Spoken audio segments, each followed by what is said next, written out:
BA तृतीय वर्ष के आज के इस क्लास में आप सभी का स्वागत है।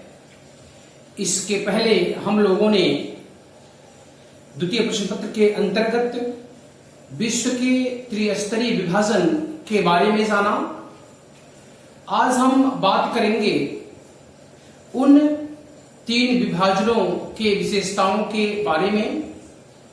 तो सबसे पहले हम बात करेंगे विकसित या अधिक विकसित उच्च आय वर्ग वाले देश की एवं इसके विशेषता के बारे में। तो अधिक विकसित या उच्च आय वर्ग वाले देशों को प्रथम विकसित विश्व भी कहा जाता है। इस श्रेणी के सभी देश अधिक विकसित देशों की श्रेणी में आते हैं। यूरोपीय पुनर्जागरण काल के बाद आधुनिकीकरण के साथ ही वहां अधिक उत्पाद और पूंजी संचय की प्रक्रिया प्रारंभ हुई, जो 18वीं शताब्दी के बाद औद्योगिक क्रांति के साथ ही चरम उत्कर्ष पर जा पहुंची। पश्चिमी यूरोप में अनेक प्रकार की तकनीकी विकास, परिवहन क्रांति ने संसाधनों की अधिक से अधिक उपयोग और अधिक उत्पादन को प्रोत्साहित किया।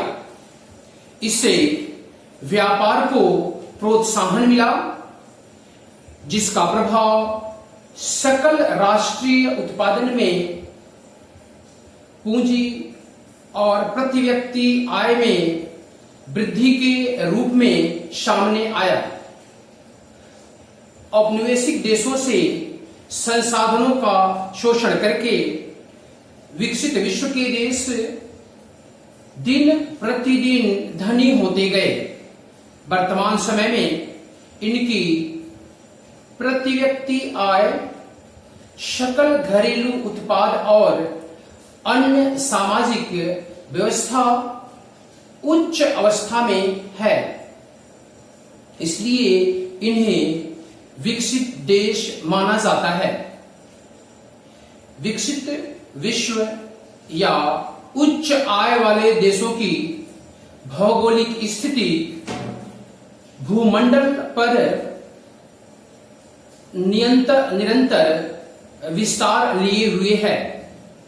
पश्चिमी यूरोप इसका केंद्र माना जाता है, जो इंग्लैंड, फ्रांस और जर्मनी के त्रिभुजाकार भाग में फैला है। यही नहीं, भौतिक प्रक्रिया का प्रचार दक्षिणवर्तीय यूरोप और उत्तरी अमेरिका के देशों में हुआ। इसके साथ ही ऑस्ट्रेलिया, न्यूजीलैंड, ग्रेट ब्रिटेन के उपनिवेश के कारण तथा जापान, कोरिया, सिंगापुर आदि देश अमेरिकी नीतियों के कारण अधिक विकसित हो गए।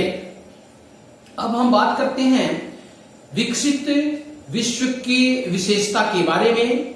तो इनकी विशेषताएं निम्न प्रकार से हैं। पहली जो इनकी विशेषता है वह विशेषता प्रति व्यक्ति सकल राष्ट्रीय आय का उच्च स्तर का होना है। विश्व बैंक के अनुसार उच्च आय वर्ग वाले देशों में प्रति व्यक्ति सकल राष्ट्रीय आय $10,066 से अधिक है। औसत प्रति व्यक्ति आय $30,570 है। प्रति व्यक्ति आय के आधार पर ही विश्व bank Bahrain, Qatar, Singapore, Hong Kong, UAE को उच्च आय वर्ग वाले देश में रखा है। लेकिन विकास के अन्य संकेतांकों में पीछे रहने के कारण ये देश विकसित देशों की श्रेणी में नहीं आते। अब हम इसके दूसरे विशेषता की बात करते हैं तो प्रति व्यक्ति शकल घरेलू उत्पाद का उच्च स्तर का होना है। उच्च आय वर्ग वाले देशों में प्रति व्यक्ति शकल घरेलू उत्पाद का वृद्धि दर 2.8% है। इससे अधिक वृद्धि दर वाले देश विकसित देशों की श्रेणी में आते हैं। अगली जो इसकी विशेषता है वह उच्च स्तरीय जीवन प्रत्याशा है। विकसित विश्व में जीवन प्रत्याशा जन्म के समय पुरुषों में 76 और महिलाओं में 81 वर्ष है, जबकि विश्व का औसत क्रमशः 65 और 68 वर्ष है। इसकी अगली विशेषता उच्च स्तरीय साक्षरता दर है। विकसित देशों में साक्षरता का दर 91% से अधिक है, जबकि विश्व का औसत 82% है। अगली विशेषता उच्च स्तरीय जीवन की भौतिक गुणवत्ता है। जिन देशों में भौतिक गुणवत्ता 90 या अधिक है वे विकसित देशों की श्रेणी में हैं। इसकी अगली विशेषता प्रति व्यक्ति 3000 या उससे अधिक कैलोरी उपयोग है। उत्तरी अमेरिका और यूरोपीय देशों में प्रति व्यक्ति प्रतिदिन कैलोरी खपत 3000 या उससे अधिक है। अब हम बात करते हैं अगले विशेषता की। तो अगली विशेषता प्रति व्यक्ति प्रतिदिन प्रोटीन का उपयोग।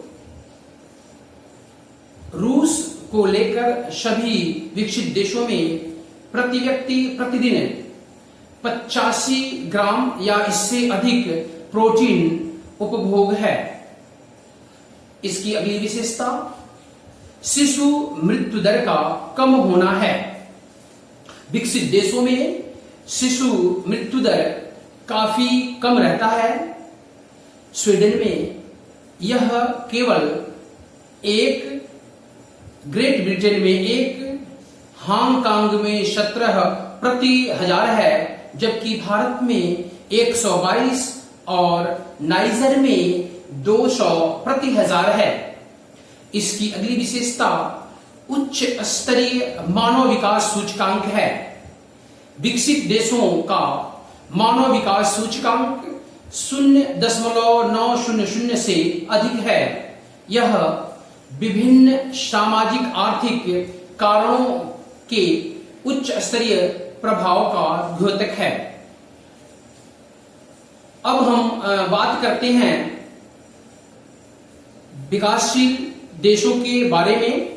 तो विकासशील देशों को विकासोन्मुख विश्व या द्वितीय विश्व को भी कहते हैं। पहले इन्हें तृतीय विश्व कहा जाता था। विश्व के बहुसंख्यक लगभग 75% देश विकासशील हैं।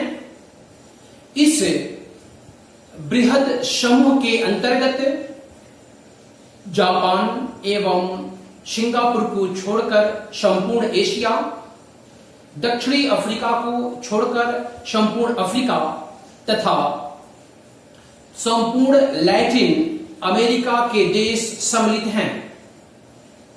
विकासशील विश्व में विश्व की 80% जनसंख्या निवास करती है।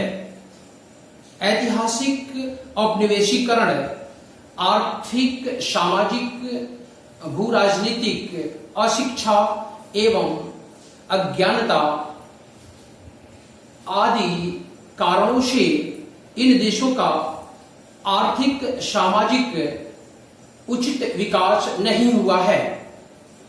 सामान्यतः ये देश पश्चिमी यूरोपीय देशों की उपनिवेश रहे हैं, जिन्होंने इन देशों के संसाधनों का उपयोग अपने राष्ट्र हित में किया। विश्व के विकासशील देश उपनिवेश वादी देशों के लिए औद्योगिक कच्चे माल के स्रोत रहे हैं एवं इनके देश में उत्पादित औद्योगिक वस्तुओं की बाजार रहे हैं। विकासशील देशों में शताब्दियों पुरानी सामाजिक संरचना रूढ़िगत होने के कारण आधुनिक भौतिक जीवन की सुख सुविधाओं के प्रति आकर्षण के अभाव में संसाधनों का समुचित उपयोग नहीं हो रहा है। जनाधिक्य, जनसंख्या की उच्च वृद्धि दर, अशिक्षा, भूमि का असंतुलित वितरण और सरकारी निष्क्रियता से ऐसे देश अपने आर्थिक विकास को गति नहीं दे पा रहे हैं, जैसा कि विकसित देशों में संभव है। यही कारण है कि ऐसे देशों के आर्थिक सामाजिक विकास स्तर के मूल्यांकन में कृषि उत्पादन की दर, जनसंख्या घनत्व, प्रति व्यक्ति कृषिगत भूमि, ग्रामीण और नगरीय जनसंख्या का अनुपात, जनसंख्या वृद्धि दर पर जन्म दर एवं मृत्यु दर का प्रभाव, क्रियाशील जनसंख्या का प्रतिशत, शिक्षा एवं स्वास्थ्य सुविधाओं का स्वरूप, यातायात की सुविधा, संचार सुविधाओं का विस्तार और ऊर्जा स्रोतों के प्रयोग की मात्रा आदि को आधार मानकर निर्णय करने का सुझाव अनेक विद्वानों ने दिया है। अब हम बात करते हैं विकासशील देशों की विशेषता के बारे में। तो विकासशील देशों की विशेषता निम्न प्रकार से है। पहला है न्यूनतम प्रति व्यक्ति आय। विकासोन्मुख देशों में सामान्यतः प्रति व्यक्ति आय अति न्यून है, जिसके कारण निर्धन व्यक्तियों का अनुपात अधिक है। इस समूह के देशों में प्रति व्यक्ति सकल राष्ट्रीय आय कुछ अपवादों को छोड़कर $70 से भी कम है, जबकि प्रति व्यक्ति सकल राष्ट्रीय आय का विश्व औसत $4,890 है। इसकी जो दूसरी विशेषता है, वह दूसरी विशेषता अधिकांश जनसंख्या का कृषि में संलग्नता है। इन देशों की कुल जनसंख्या में क्रियाशील जनसंख्या का प्रतिशत अति न्यून है। उद्योगों के अभाव में बेरोजगारी सर्वव्यापी समस्या है। 1/3 क्रियाशील जनसंख्या कृषि में क्रियाशील जनसंख्या की भी एक प्रमुख इसकी विशेषता है। अब हम बात करते हैं अगली विशेषता की। तो अगली विशेषता निम्न औद्योगिकीकरण का है। विकासोन्मुख देशों में आधुनिक औद्योगिकीकरण प्रारंभिक अवस्था में है। विदेशी उपनिवेश रह चुके ऐसे देश ऐसी स्थिति में नहीं है कि वे त्वरित औद्योगिक विकास कर सके। अगली विशेषता आधारभूत आवश्यकताओं की कमी है। भोजन, वस्त्र, मकान, शिक्षा, परिवहन, उपकरण आदि की कमी है। निर्धनता विकासशील देशों की एक प्रमुख विशेषता है। इसकी अगली विशेषता निम्न सकल राष्ट्रीय आय है। तो निम्न आय बेरोजगारी एवं जनाधिक्य विकासशील अर्थतंत्रों के प्रमुख लक्षण हैं। अर्थतंत्र का असंतुलन इन देशों की एक प्रमुख विशेषता है। इन देशों के सकल राष्ट्रीय आय में प्राथमिक कार्यों का अंशदान अधिक होता है।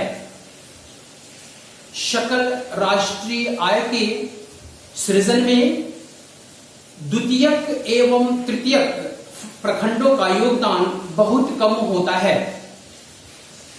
इसकी अगली विशेषता निम्न नगरीकरण है। इन देशों में नगरीकरण का स्तर भी निम्न है, जिसके कारण विकास को गति देना कठिन सिद्ध हो रहा है।